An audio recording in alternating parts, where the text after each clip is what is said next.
Today with us, we have Kristin Collins, Matt Huntley, and James Savage from the Virginia Department of Taxation policy team. Good afternoon, everybody. It's nice to be here with you today to talk a little bit about our conformity legislation from this session. My name is Kristin Collins. I am the policy director at the Department of Taxation. I have with me today Matt Huntley, who manages our income tax team within policy development. And then also James Savage, who's a senior tax policy analyst, also on the income tax team within our group. So a little bit of background real quick, just I know you all talk with a variety of people from our agency. I know sometimes you talk to customer service reps and processing in the different areas. So just to give a little bit of context for those of you who don't know us, so you know what kind of questions we are able to answer and those that we probably won't be so good at answering. Our group handles the tax legislation for the Department of Taxation during the General Assembly session, and we develop different policies, guideline documents, those sorts of things during the year. During the session, our agency proposes conformity legislation. As probably all of you know, Virginia is a fixed date conformity state. So every year, Virginia has to advance the date of conformity, typically to December 31st of the prior year, to adopt any federal changes enacted by Congress. So we propose the legislation, and generally, the administration has to approve it before it's introduced. And our group will generally be involved in drafting that initial legislation. Once it's introduced, we have a lot less control over things, as you can probably tell from the session. I know some of you are probably not exactly happy about some of the deconformity provisions, and in an ideal world, from a tax policy standpoint, we would conform to everything. We kind of feel that way as well. So we're all kind of in the same boat from that perspective. And during the session, the initial legislation, and Matt and James will give an overview of the legislation from this session in just a minute, but just as a little bit more context, the original bill actually would have deconformed from the PPP, the allowance of deduction for business expenses related to PPP loans that are forgiven, basically deconforming from the provisions of the Consolidated Appropriations Act that passed Congress in December. And so during the session, there were a lot of negotiations back and forth. Our agency wasn't really a part of those negotiations. We just, we do the revenue estimates for them. We provide information.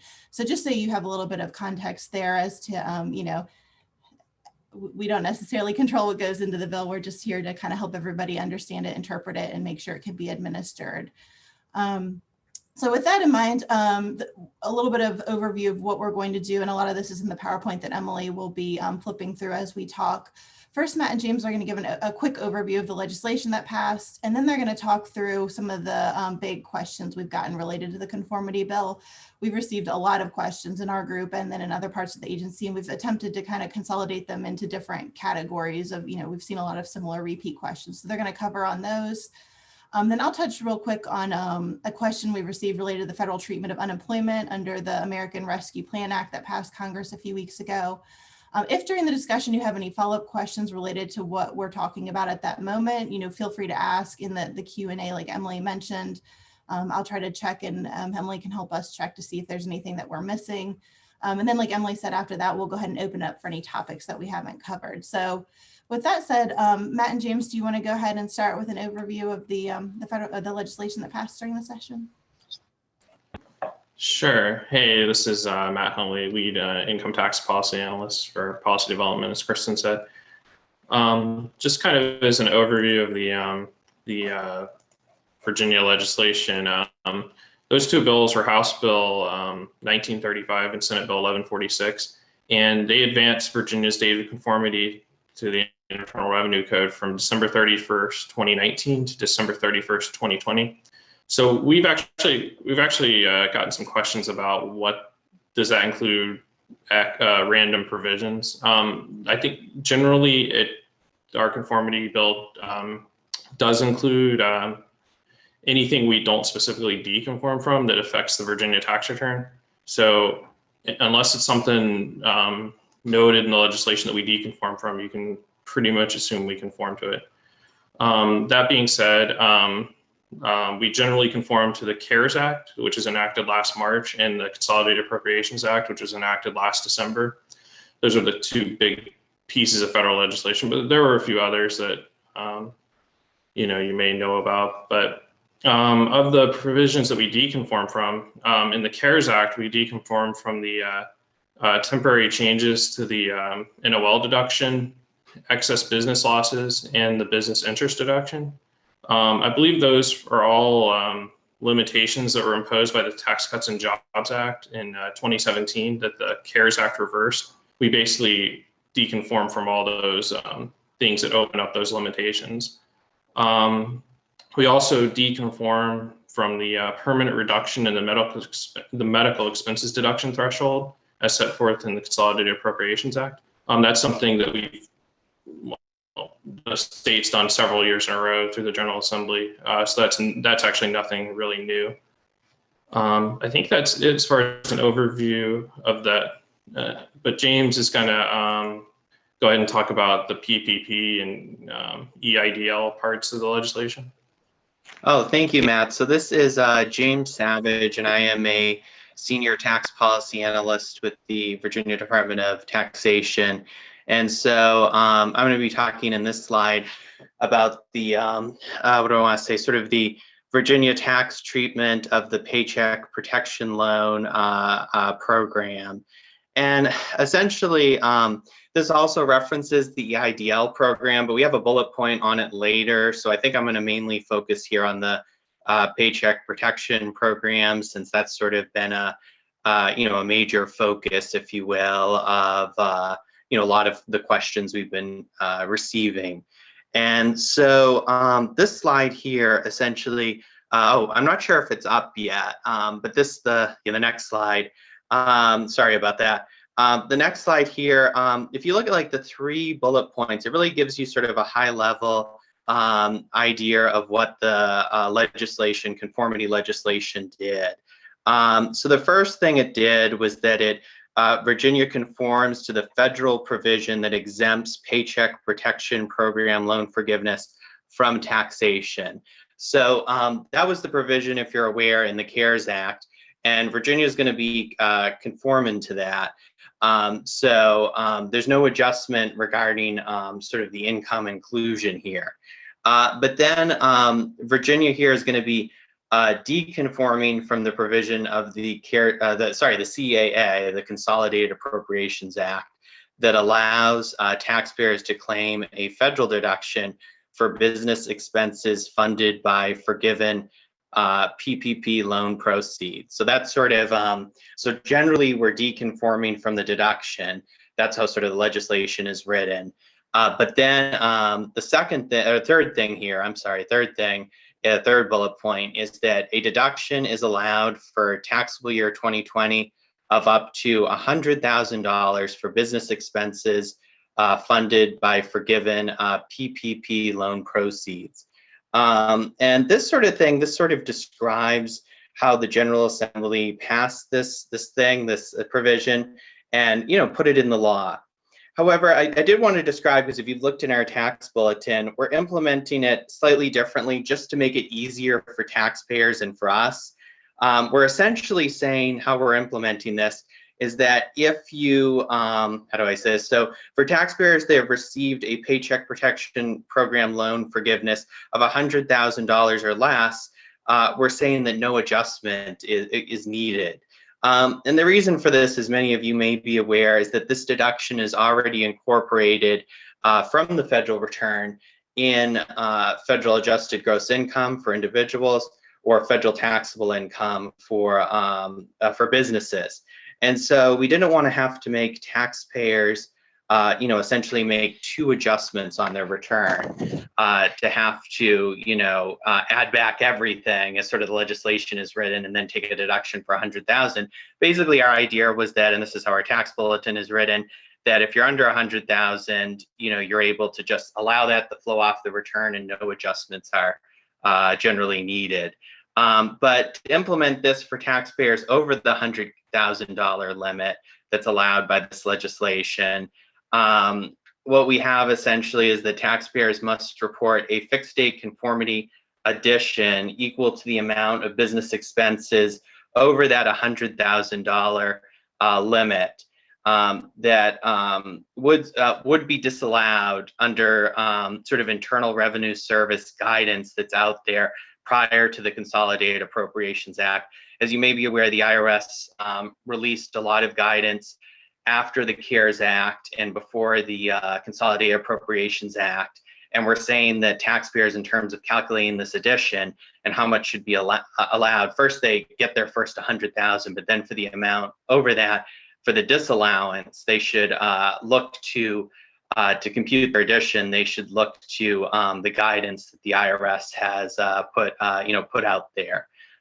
So with that, I think we can move to the next slide, and I think that basically addresses on the next slide the first bullet point there. So I think Matt, at this point, I think we can turn back to you for a discussion about pass-through entity level.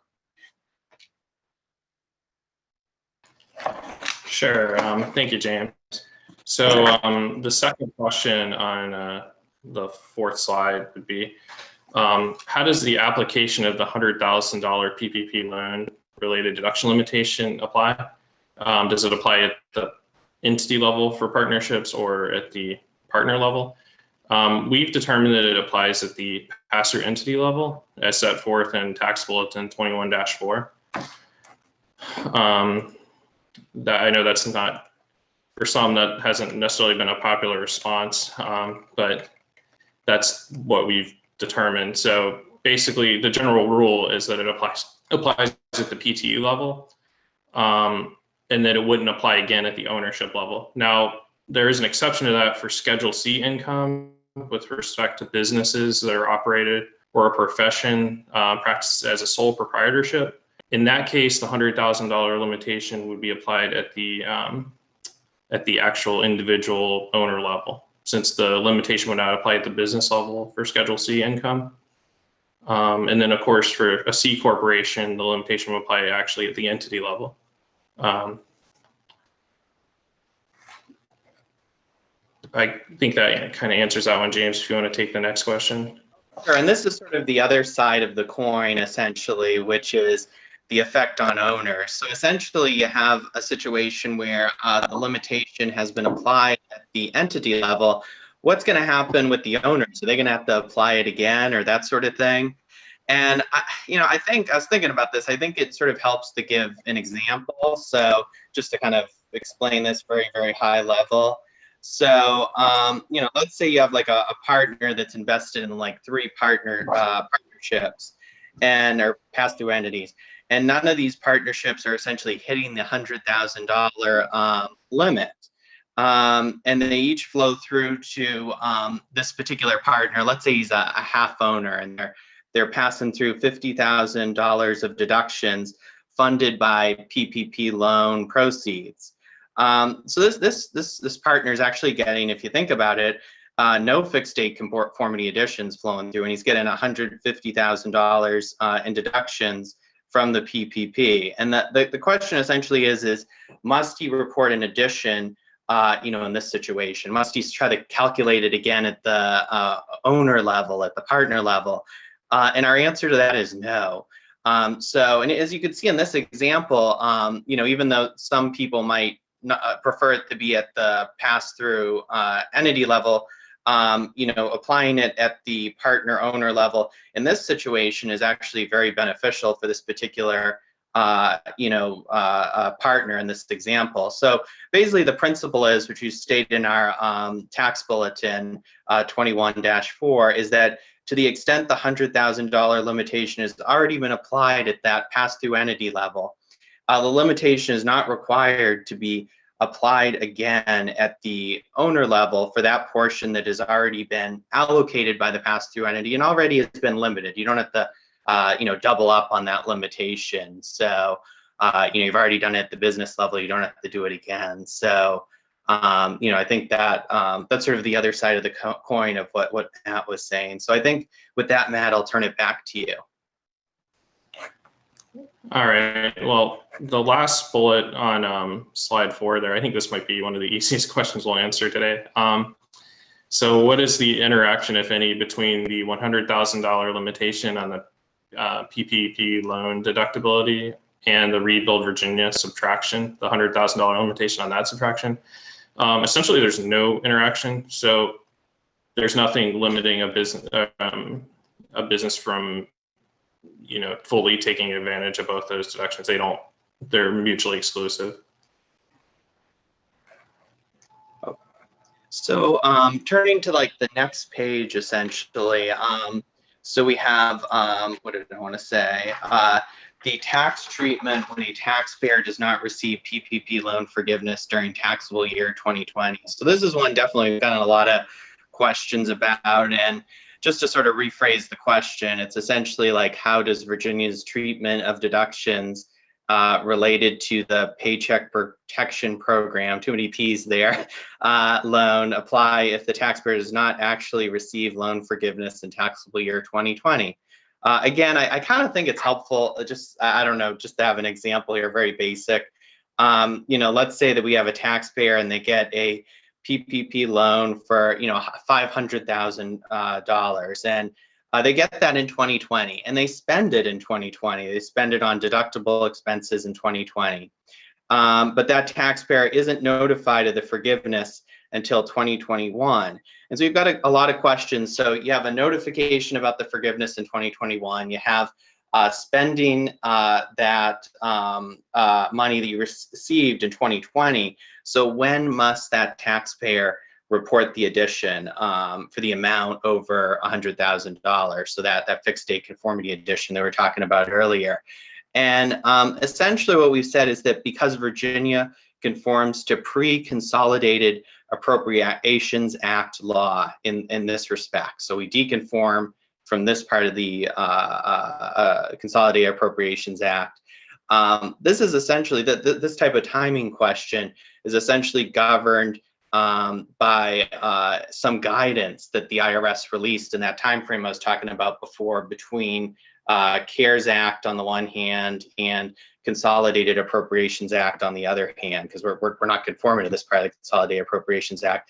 And the particular guidance that we're looking at here is Revenue Ruling 20-27.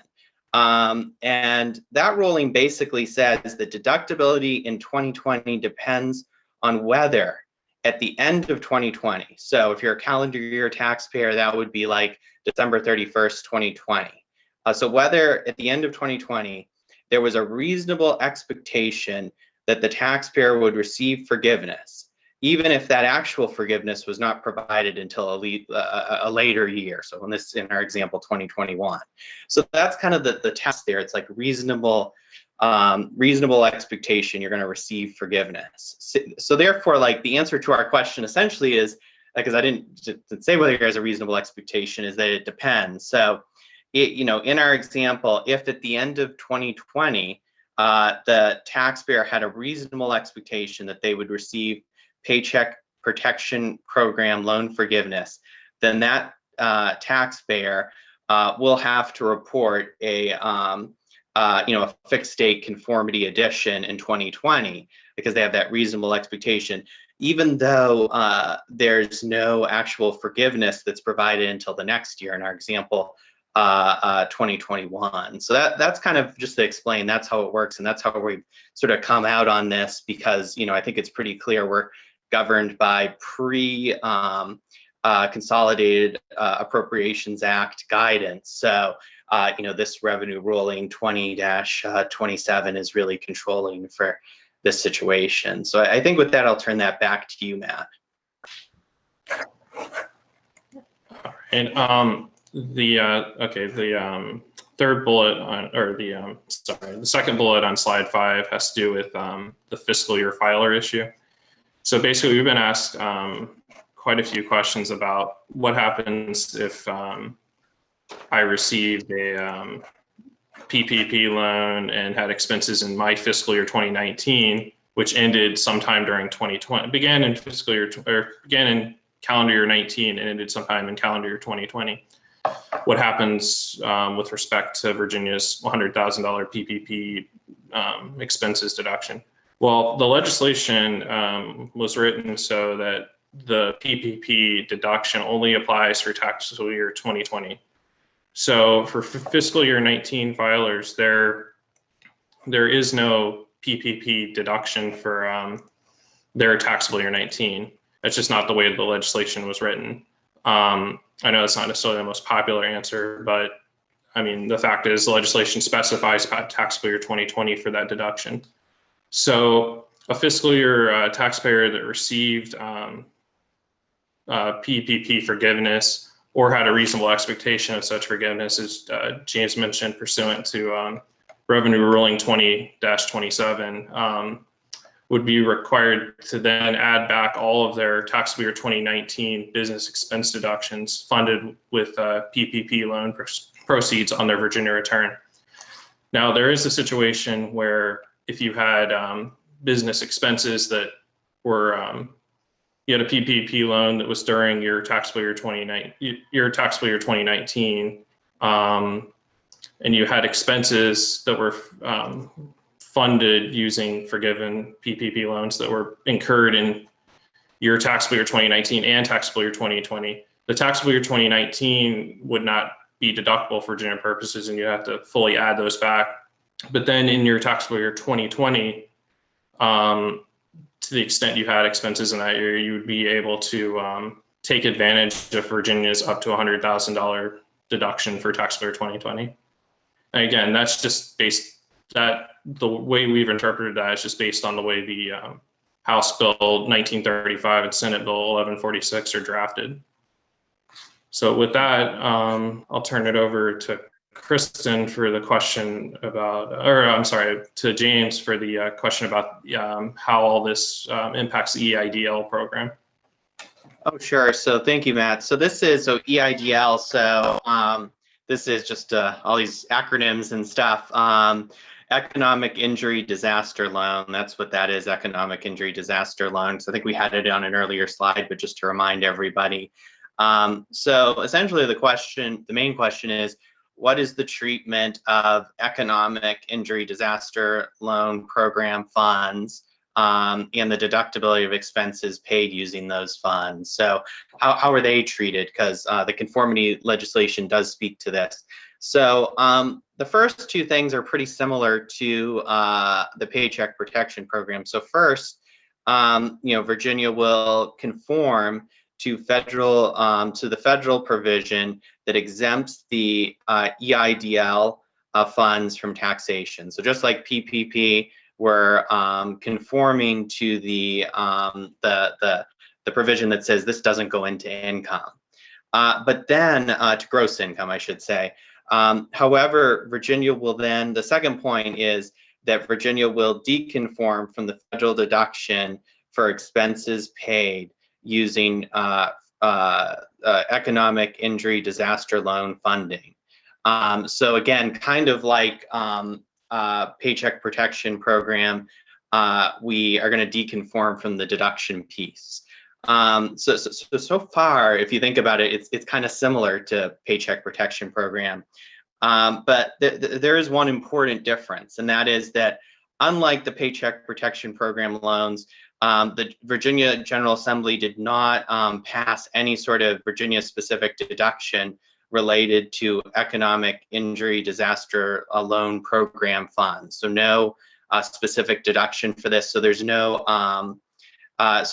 what this essentially means is that taxpayers are required to report a fixed date conformity addition to the extent they claimed any deduction for expenses funded using economic injury disaster loan funds. Essentially, if you think about that, that means there's no $100,000 limitation that exists. It's pretty much all needs to be added back. But I did want to note one thing about these that I think is important that I wanted to mention. So the basic principle here is that all of these deductions need to be added back as a fixed date conformity addition. But one note I did want to make is that the requirement to report an addition only applies if you used EIDL funds to pay for deductible expenses on your federal return. To the extent you use these EIDL funds to pay for non-deductible expenses, there is no addition required. So, and this makes it a little bit different than PPP, because PPP, essentially everything practically you would spend it on would generally be deductible and require an addition. Here, there are a few components to it, and EIDL is like several different things if you look up the law on this. So like, for example, under one part of the EIDL program, there's many parts to it, but we've been specifically asked about this one. Under one part of it, the Small Business Administration pays 6 months of your principal, interest, and fees on your SBA loans. So if you think about that, the interest and fees are going to be, they're usually deductible. So on your federal return, so you're going to need to, add that amount back. But for the part where the SBA pays your principal, that part, usually is not deductible to you on the federal return. So therefore, if there's no deduction, there's no add back in this situation. It's tied to the federal deduction. So that's a situation where you have to look at it very closely and see where, it's tied to a deduction, and then you would have to add it back. So there's a few situations where this happens with the EIDL program. So with that, I think I pretty much exhausted that bullet point. So although I'm sure there's many other avenues to go down, but so I think I'll hand it over to Kristin to talk about the unemployment provision under the recent stimulus bill that passed. Sure. So as many of you probably know, the American Rescue Plan Act passed Congress a few weeks ago. Virginia's date of conformity is fixed at December 31st, 2020 under the legislation that Matt and James just summarized that passed. I guess it was signed basically a few weeks ago. So Virginia does not yet conform to the provisions of the American Rescue Plan Act. We're still, analyzing some of the provisions that are prospective, but one that we've already looked at a little bit, just because we've gotten a lot of questions, is the unemployment provision. So for federal purposes, $10,200 of unemployment compensation is now excluded from income. For Virginia purposes, we already have a subtraction for this income. So from the taxpayer standpoint, there really is no difference for Virginia purposes. However, there's some issues that were identified with the software where I guess the software is, currently being updated, or some of it may have already been updated to reflect the federal changes. And there were some concerns, or maybe some of it's already doing this. I'm not really on the processing side, just kind of hearing about this from our processing group. There's an issue where some of the software potentially could basically allow a double benefit. So it would deduct $10,200 for federal purposes. It wouldn't be included in federal adjusted gross income. And then it would also allow a subtraction for the full amount of unemployment compensation, which would include whatever was already deducted for federal purposes. So that's a problem that our processing group has been working with the software vendors on. For Virginia purposes, the solution is going to be, there will be a fixed date conformity addition equal to the amount that was deducted for federal purposes up to the $10,200. And then the taxpayer would then claim a code 37 subtraction, which is the unemployment subtraction on the Virginia return for the full amount. So it would include whatever amount was deducted for federal purposes already. So the net result to the taxpayer is they don't pay any tax, Virginia income tax on that income, but this was more of a logistical issue, to make sure the software was correctly accommodating that. So that's a question, even though it's not really part of our conformity legislation, kind of a related question that we've received quite a bit. So that's kind of what we had prepared. I've kind of been marking the questions as we went, to the extent we already covered them in our materials. I think now it would be helpful. Some of the questions are kind of coming in under a number of categories. So maybe I'll go ahead and touch on the subjects, and then Matt and James, if you could help me answer some of these, that would be good. There were a couple, I guess, and these are, I'm going to do LIFO for right now because it's at the bottom of my screen. There are a couple questions following up on the EIDL piece, James. It looks like a little, and I think you kind of covered some of this maybe, but clarification that we're just talking about certain EIDL provisions. If it's something that's, a loan that's being paid back, that's obviously not a part of this. It's just the grant money or the pieces that are actually not being paid back by the taxpayer.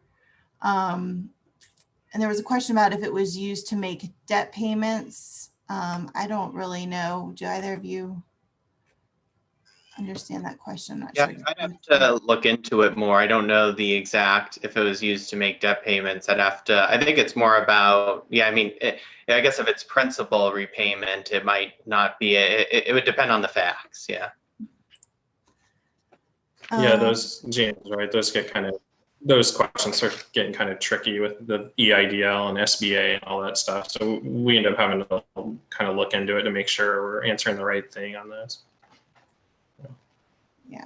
So we can, I mean, if there are more specific questions on that, we can provide a little bit more guidance. And that piece also, I mean, during the session, a lot of the focus was on the PPP loan piece. We honestly, even now, are still playing catch up with all the different questions. So we will, we're happy to follow up with more information if needed on those. There were actually, it's one related question. What about local grants from cities and counties? And I think there was also a question about the interaction of the Rebuild Virginia grants and the PPP loans. I'll try to hit on both of those real quick. So that there's the PPP loan piece is related to the business expense deduction that is allowed for Virginia purposes. As James and Matt explained, that is basically an addition of anything over that $100,000 limitation. The grant piece is a little bit different, the Rebuild Virginia grant program, and we didn't really get into that in a whole lot of detail because we don't get as many questions about that piece, but that is actually not related to the business expense deductions, because for federal purposes, those grants are taxed, and so there's no disallowance of the deductions, under prior or current federal law or under Virginia law. That is actually just a subtraction of the income up to the $100,000 limitation for those grant programs. So just to clarify, I think there was a question about if you could claim the same related to the deductions. It's two separate things. And then there was a question about other grants issued by cities and counties. Those are not impacted by any of this. It's just grants under that Rebuild Virginia program that qualifies for that subtraction. So I think that addresses those two. There are a couple questions about the forms being updated to reflect all of this and how it's claimed on the forms. And I think James and Matt might have touched on some of this already. There's a fixed date conformity addition for the, related to the PPP loan piece, which I think is what people were asking about in the Q&A. And so that's already programmed into the forms. You just have to, make sure you figure out what it is for each client, but there's already a place in the software to put that. So there's really no major form updates. We've added a little bit of web content, just kind of summarizing basically what was in the legislation and the tax bulletin. Our group has been working, basically the information that we shared with you today, these Q&As, we've shared that information with both our customer service group, so they have that information and can provide, consistent and accurate answers. And then also to our communications team, and they're working on developing a little bit more web content to kind of address some of these questions. We're all, just trying to play catch up and coordinate there. So I think that answered a couple of the questions.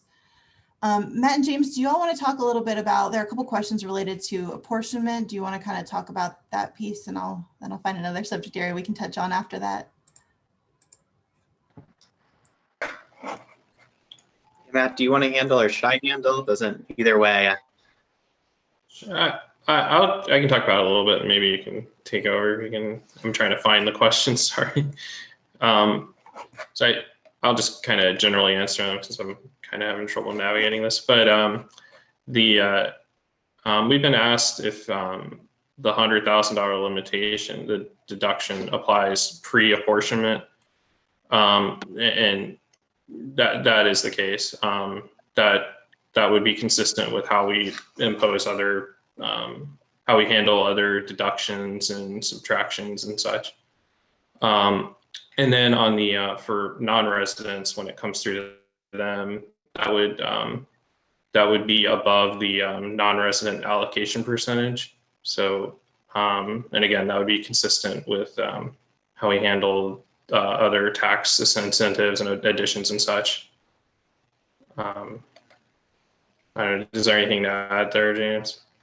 Yeah, not that I can think of. Yeah, it's done sort of on a pre-apportionment basis. That's right, or above that. I think I may be wrong. I think it's like line 16 of the form 763, but whatever that is, the one about the non-resident allocation percentage. So that's right. I'm trying to catch up through all the questions. I'm trying to address them in a way that kind of makes a little bit more sense and has a theme. So kind of addressed that one. There is, let's see. questions about basis adjustments, I guess, for partnerships. We kind of looked at a little bit of that already. Matt or James, do you want to kind of talk? I think just talk at a high level. To the extent we don't address your more detailed questions, please feel free to follow up with Emily and she can send them our way and we'll look at them a little closer. Yeah, there's a couple of basis bumps that are permitted under the CAA. I think for, what is it, James? The EI, maybe the SBA 7A programs and such. I can't remember exactly.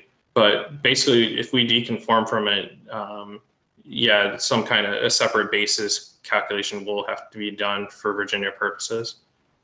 But we really need to get into the specifics of that a little more. We've been asked that a couple of times, but I don't know. I feel like I'm going down a limb, but that's just something we'll just have to look into a little more. But I think the preliminary answer is yes on that. I think I'm having trouble keeping up with the questions now. They picked up, sorry. There was a question somewhere that I saw, I don't have it in front of me now, about like returns that have already been filed, like fiscal year filers or whatnot. I mean, if you have any clients that have filed and the returns were not consistent, with what ended up being enacted from the conformity legislation, I think they would need to go back and amend. It probably depends, on the situation. The one thing I didn't mention, I don't think, with the unemployment issue too. I mean, the software vendors are adjusting their software to address that issue. But if you already had a client who filed, that issue wouldn't have impacted that, if they filed before the American Rescue Plan Act passed, before the software vendors updated that change at the federal level, they wouldn't need to file an amended return just to make, those adjustments basically offset if they just claimed the Virginia subtraction and didn't exclude it from AGI, which is good because I think at the federal level, the IRS is going back and automatically, sounds like, adjusting taxpayers' refunds based on that. They're not actually filing amended returns, so that's good. Let's see, what else?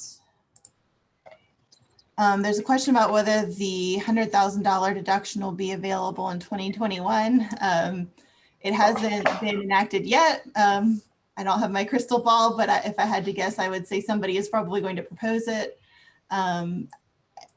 I think, there was a lot of discussion during the session and a lot of the focus was on tax year 20 because obviously people were getting ready to file those returns. They wanted to know, the federal law changed, Virginia's law was, getting ready to adopt conformity. So that was really the focus of that discussion. But my guess is that, that will probably be a topic of discussion over the next several months leading up to the next session. Matt and James, jump in if you see any good questions you want to, I mean, they're all good questions, of course, but any questions that, you want to touch on that we haven't hit yet.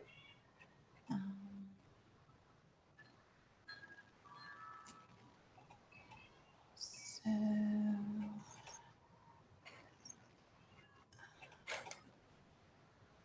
there's a question about extended deadlines, which isn't really a conformity issue, but I guess at a high level, I'll kind of touch on that. I don't know that this will answer that question, but the governor has, issued a press release and we've updated our website to reflect the fact that there will be a filing and payment extension for individual income taxes, the return payments and the extension payments to May 17th. So we will be issuing some more guidance on that. We're just awaiting the veto session because there are some issues related to the waiver of interest. The tax commissioner doesn't currently have that authority.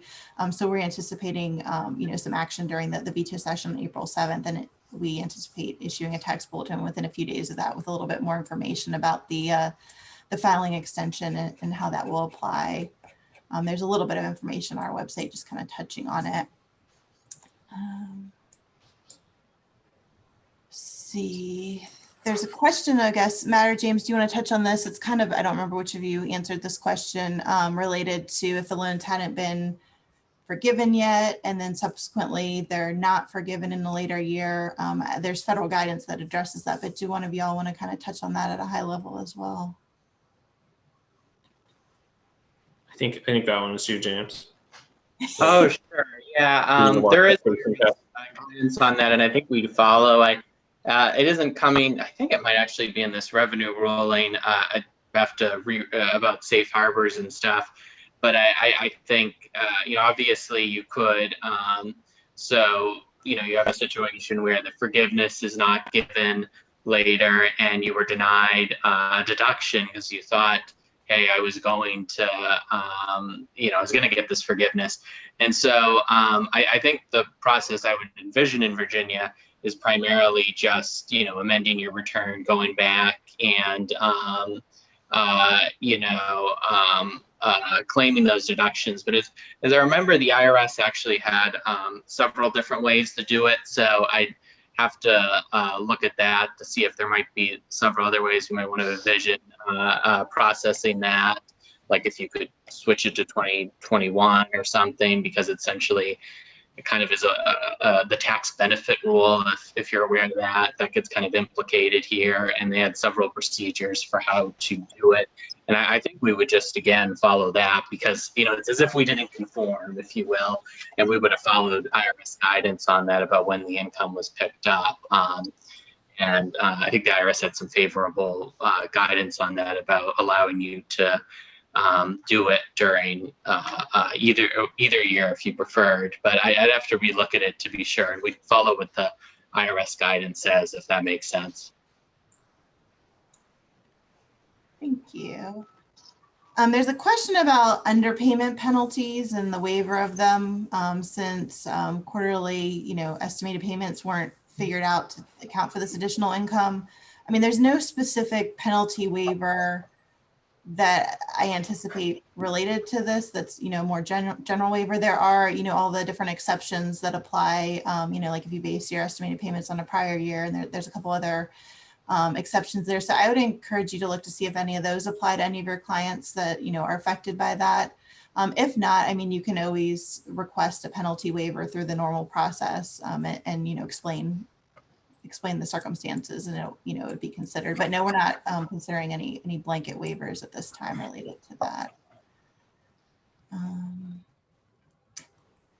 Some questions about consolidated returns, and we're going to have to get back to you on that. We're still kind of looking into, sorting through some of those issues. So we will, do our best to look at those and address them.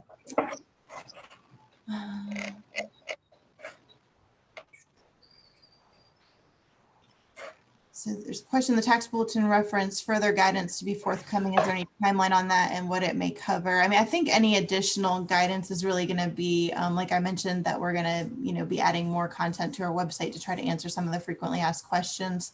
I don't anticipate any, additional tax bulletins or anything like that at this time, unless something changes related to conformity in Virginia law. But I think there will be more guidance on the website, just trying to address a lot of the frequent questions. This legislation has raised a lot of questions, and we're all just trying to catch up and provide the best guidance that we can in a limited amount of time available. Let's see. There's a couple of questions, Kristin, related to NOLs. Okay, can I address those? Yeah, sure. So basically, we've had a history in Virginia. We deconformed from the extended NOL carryback period for 2001 and 2002 and 2008 and 2009.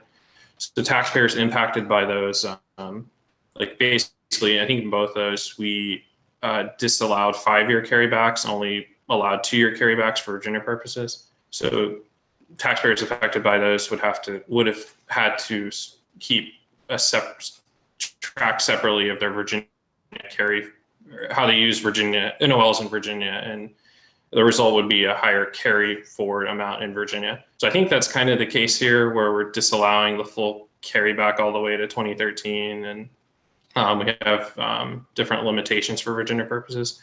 Essentially, you're just going to have to keep track of NOLs for Virginia purposes separately from federal and how those carry forward and such. I think you'll end up with a higher carry forward amount in most cases. Thank you.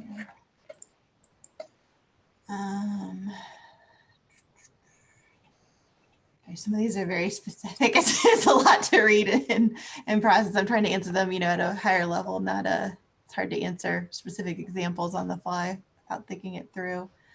There's a couple questions kind of just about generally how a PTE would report some of the PPP limitation on the return. I mean, it's, I guess at a high level, and maybe this doesn't even answer your questions, but the pass-through entity, you know, would claim the add back, and they would claim the business, you know, the business expense deduction they would normally claim, and then they will claim the add back, which will be anything over that $100,000 limitation. And both of those things would flow through to the partners via the VK1s. And then the partners would just, you know, they would claim the addition and the deductions on their individual return and the amount specified on the VK1. There's not a specific, you know, calculation in the software on the form, you know, necessarily related to that. It's just, you know, flows through the fixed date conformity edition, basically. I don't know if that answers that question. I don't know, James, what else do you see that I'm missing? Okay. It's hard to talk and mark them all at the same time too. I'm trying to keep up.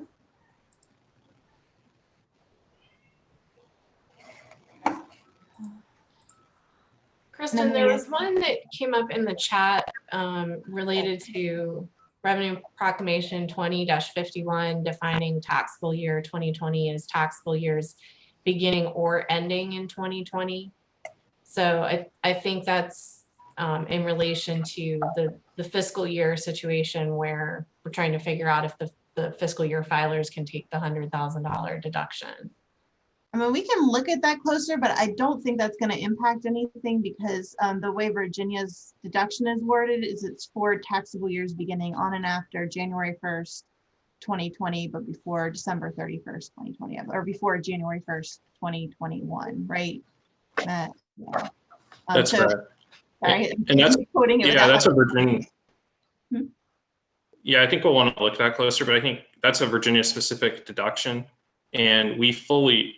If you look at 58.1-301 under the legislation, we fully deconform from the deductibility under the PPP. So that's a separate, I know it's all intertwined, but we don't conform to the federal deduction. We allow Virginia specific deduction. So, and it's only for tax year 2020. So I think that's how all that plays out, but we'll look at it closer. Okay, well, and the person who submitted it has said that it's from before the CAA, that particular revenue proclamation, so.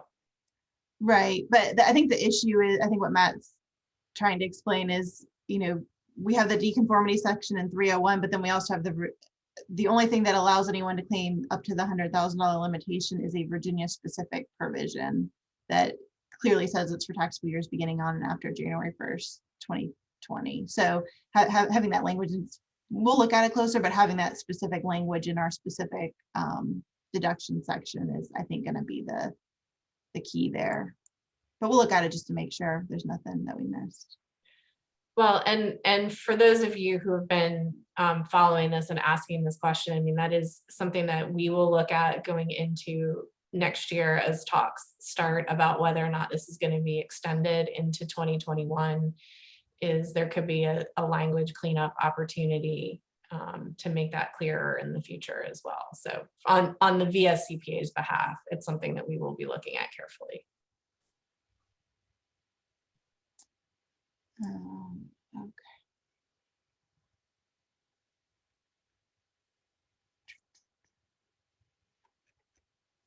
So is there several questions? Yeah, I think so.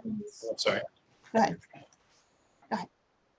No, I was to say there's I think someone made a point that there's been several questions about passive activity loss. That's something we're gonna have to look into, I think, before we answer any of those. So just to address that point and the other questions about it. So.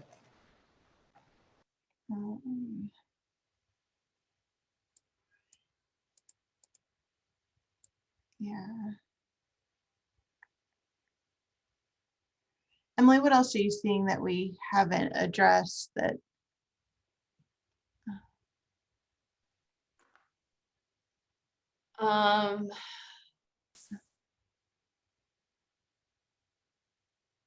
still see some related to, if I scroll all the way to the top of the question list, I think probably that's going to be the easiest thing, is just to run through that. And if it's been answered, we can move it on. But the first one I see is, do Virginia resident taxpayers have a requirement to modify taxable income for ownership in non-Virginia PTEs who took a PPP loan? And how does the Virginia partner know what, if any, addition is required?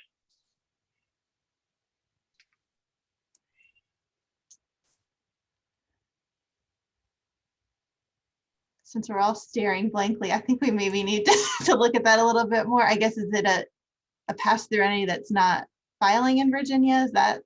It says a non-VA pass-through entity, so. We'll look at that later. It might be helpful to have a little more context. Yeah. Okay. And I have confirmed that any questions that have been asked they're included in the recording, so we'll be able to capture all of these and send them to you for follow-up as well. So I guess moving on to the next question that I see is, if we take the employee retention credit, we are required to reduce the payroll expense on the federal return. I assume we can record a subtraction modification on the Virginia return to the extent we added the credit back. Do either of you know the answer to that off the top of your heads? I remember looking at something with that credit, but Off the top of my head, I know we look into this sometimes for revenue estimating purposes, and I'd have to look if we disallow the deduction. I think we normally say that we pick up that revenue if the deduction's disallowed associated with the credit. So I think we would say there's no subtraction allowed. That deduction was disallowed on the federal return. It's going to be disallowed on the state return, but I'd have to look into it. Maybe I'm wrong with respect to this exact example, but our general approach is, if you take a federal credit and your deduction is disallowed because of that deduction disallowance goes on to the state return. You can't say, subtract, unless there's a specific Virginia subtraction, which there are for certain situations, but that's not, I don't think there is for this one, unless I'm mistaken. No, I agree. I agree with you, James. I don't think there is. And I think the next point by Athena Robbins kind of addresses how we would treat this. And it's basically what you just said, but we'll definitely check to make sure. You're not the first person to ask that, Mr. Hoffman, but we'll look into it just to cross that T and dot that I, but I think that's correct. So. Okay, and to backtrack to the earlier question about the pass-through entities, Stephen Lawson posted in the chat, he just said, correct, the PTE is not filing in Virginia. And it looks like there's an example under the question as well. So a Virginia resident owns an S Corp that operates in Maryland and took a PPP loan. The Maryland K1 will not reflect any information about the PPP loan. How does the shareholder know what to add back on his Virginia return? we'll look into that. I do not know off the top of my head. We'll look at it a little closer. I think that's one that hasn't been raised yet. Okay. I think well, I'm going to ask it anyway. We're just going to kind of go down the list here. So if expenses used to satisfy forgiveness requirements during a taxpayer's covered period ends before the end of a fiscal year 2020 year end, so 2019 tax year. Sorry, my screen just jumped. Those expenses need to be added back for Virginia purposes. However, since the covered period ended, no expenses would be deductible for the fiscal year ending in 2021, tax year 2020 return.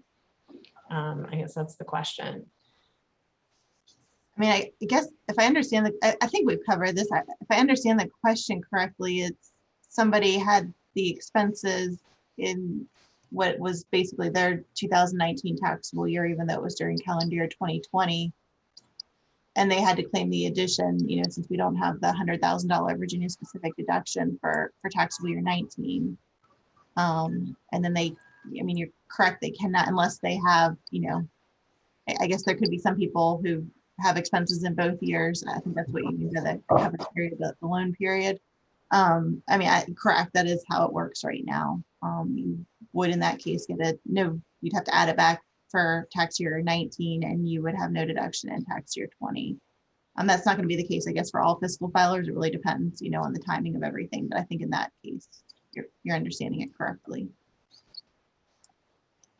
Okay. Here's another one about the Revenue Proclamation 20-51.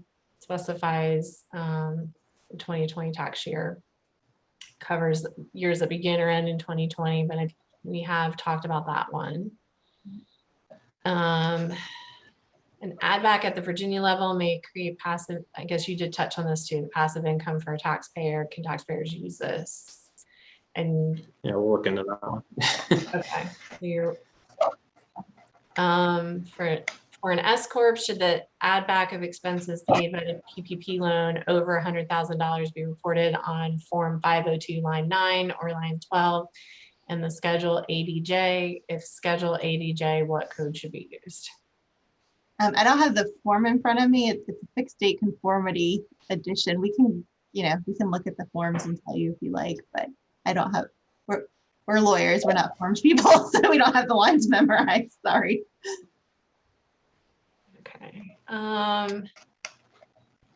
Pass-through entity applied for PPP for it and several corporate owners that also have payroll in the corporation. Is there a $100,000 amount allowed at the pass-through level? And then the corporation's also allowed a $100,000 amount for PPP deductions paid out of the corporation.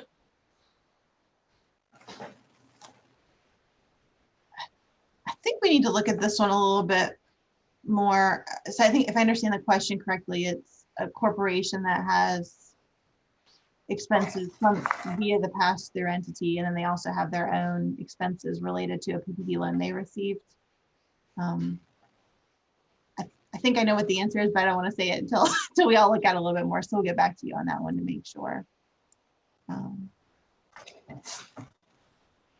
Okay, I want to jump back over to the chat because there's another new one over there. Will there be some FAQs posted on the department's website addressing some of these items? Yes. Yeah.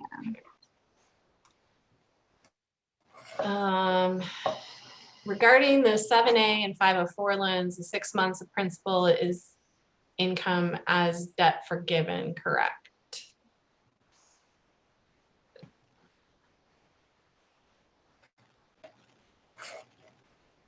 Yeah, I don't think we're experts on, just to speak to that a little bit, on these different programs, and they all have different nuances. But yeah, I mean, if you're getting principal and it's forgiven, we conform to the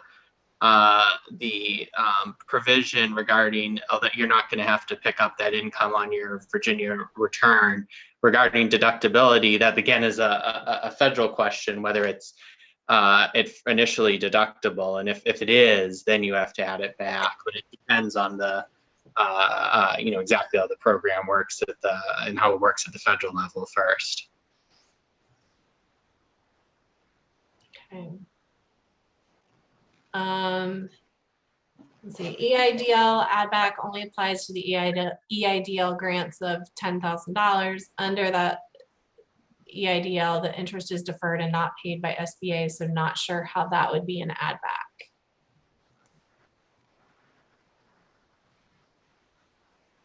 Yeah. Oh, sorry, Matt, you can. Oh, you go ahead, James. Sorry. It's hard not to interrupt. Again, we're not super familiar with how this works. We've read some different things because this EIDL has a lot in it, different components. But basically our position is, this has to do with the federal impact. If there's no what's going on at the federal level, if there's no deduction for your particular your particular use of those EIDL funds, it's used on a non-deductible expense, then there'd be no add back. And I have seen that with some of these that it's just about paying principal, it's just about reimbursing you for a non-deductible expense. And in that case, if there's not a deduction at the federal level, there's nothing to add back. So I think that's right. Yeah, and again, that whole EIDL thing applies to the extent that you had EIDL forgiveness and under the CAA are then allowed to claim deductions for expenses funded by those tax exempt forgiven EIDL funds. So it's kind of limited to that portion of what's going on. All right. What if the PTE has already filed and did not add back the EIDL, rather than amending, can the partners or shareholders add back on their Virginia return?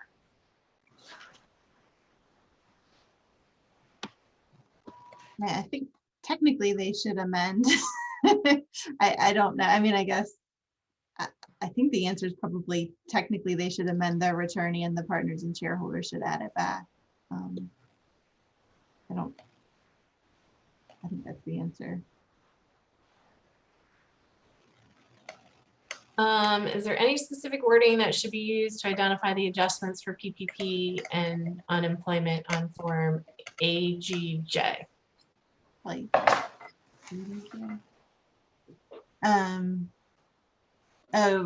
do you mean because somebody could have more than one fixed date conformity addition, maybe? I know Emily's looking at me like, how should I know? I didn't ask the question. I'm thinking out loud. I'm just the messenger. Yeah, I don't think I'd have to go back and look. It's been a while since I looked at the details of how the fixed date conformity additions work. But I think usually you can either like attach something explaining it. I think you might actually be required to do that. I have to look at the form instructions, but I mean, I think if you say PPP somewhere in there and you say unemployment somewhere in there, someone will probably have a good idea of what's going on. I don't think there's any specific language, but I think if you just explain what it is, that's probably sufficient. Okay. If I receive a PPP loan of $50,000 in 2020 and the expenses are related to 2020, if I receive forgiveness in 2021, hang on, my screen just jumped again. I did too. I think it's putting the new questions at Same the here. top now instead of the bottom, maybe. I don't know what just happened. Okay, I found it. I'm sorry. Then the income is not taxable in VA. Okay, so if I receive forgiveness in 2021, then the income is not taxable in VA in 2020, but I am confused. Are we still allowed a deduction for the expenses that are related to the 2020 expenses? It's a question from John Somerville.